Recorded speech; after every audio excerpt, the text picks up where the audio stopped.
Doing a local beer review today. This is a beer brewed here in Connecticut, Oxford, Connecticut to be exact. It's called Iron Hog. Now this brewery is pretty close to where I'm at, and I want to love this beer. I want this beer to be awesome. I've had one other beer from this brewery now. It's called Hog Brewing. They're out of Oxford. I didn't really care for it. It was a double IPA, and I wanted to love it. It's called Piglet, I think. I didn't really care for it. It was pretty bitter. But anyways, this is a collaboration beer, and it's called Iron Hog, and it's a collaboration between this brewer, Black Hog, and there's a company called Iron Heart Canning. And what they are is they're a mobile canning company, which I think is a great idea. Whoever had the idea to start the company, I think, was using their noggin, because I mean, there's some of these smaller guys can't really afford, I guess, it's got to be pretty pricey to put in a canning line. So I guess they take this mobile canning unit on the road and they go to different breweries. So apparently it's a collaboration between those two. And it says here it's got Cascade, Centennial, Chinook, and Columbus hops. It's also a wet hopped beer. Didn't know what that was. Looked it up. From what I could tell, you know, when hops are harvested and they're dried, and if you do any kind of brewing, most of the time you get them, they're like in a pellet form, so they're dried and extruded into a pellet, and then they're used throughout the brewing process in that way. I think with dry hopping, people sometimes use the leaves. If you ever seen a hop, it's kind of a cone-shaped plant. And I guess wet hopping is they use the freshly harvested hops, so they're not dried out at all. So we're going to give this one a whirl. See what it tastes like. Like I said, I hope to love this beer. Just released it last week. I stopped, picked up a 4-pack on my way home from work. So we're going to see.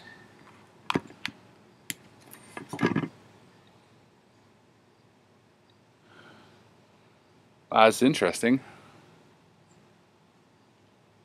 Very sweet. A lot sweeter than I expected. That's interesting.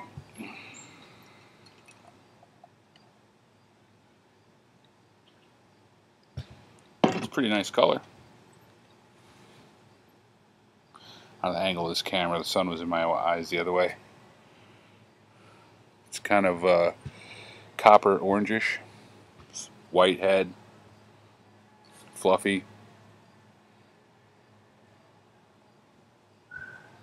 It almost smells boozy. Malty booziness, kind of. Doesn't really have any thing on here about the IBUs or ABVs, so let's give it a whirl. Yeah, it's almost like a candied sweetness.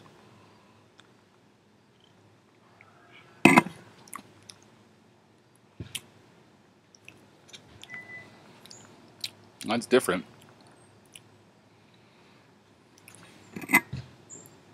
Initially, it's pretty bitter. A lot more bitter than I expected. Reading up on that wet hopping process, it seemed that it imparts less bitterness, supposedly. But it's not horrible. Yeah, I'm getting bitter. Almost like a grassiness. Yeah, like a grassy kind of quality. Earthy, maybe. Not as earthy. I saw someone describe it as earthy, and to me, I've had a few beers that almost, I said to the guy, it tastes like dirt. And he's like, yeah, that's earthy. That's earthy, all right. No, this is not. It's almost like a grassy, herbal. Not even herbal. I don't know what I'm looking for there. But it's not horrible. It is a lot more bitter than I expected. And it's bitter, not up front, like kind of washes over the middle of the palate. Very bitter. Finishes off very dry.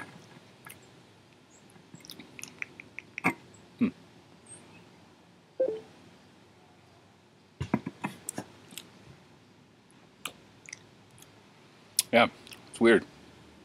Well, I don't love it. I'd probably try it again somewhere if they had it maybe on tap. I don't think I would buy it again. Sorry. but it's definitely not as bad as I was expecting. That's horrible to say. I was expecting it to be bad. The last beer that I had from them was bitter, just all bitter. This is odd. This has got a bitterness to it, but also a sweetness. The finish is dry to me. It lingers a little bit too. Anyways, enjoy your Saturday. We'll talk to you later.